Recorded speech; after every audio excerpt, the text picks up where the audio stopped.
Hi guys, welcome back to my channel. Today I'm going to show you how you can switch off the auto mode. So when you are in idle mode, the auto will on like this. This is the icon of the when the auto mode is on.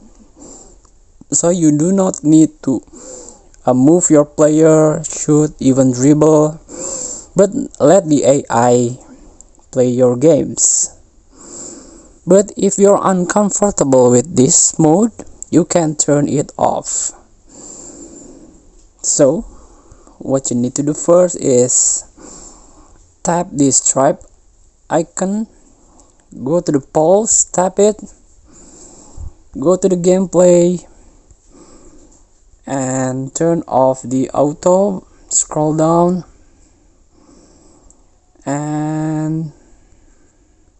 and this one, auto pass and shoot.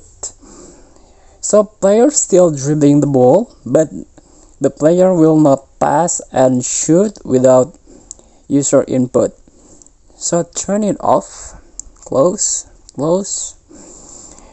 The auto icon is still there, but the player will not make a pass or even a shot, just dribbling and also defending. I see, and he is dribbling all the way. Thank you for watching. Don't forget to comment, like and subscribe, and subscribe thanks button below. Enjoy the game.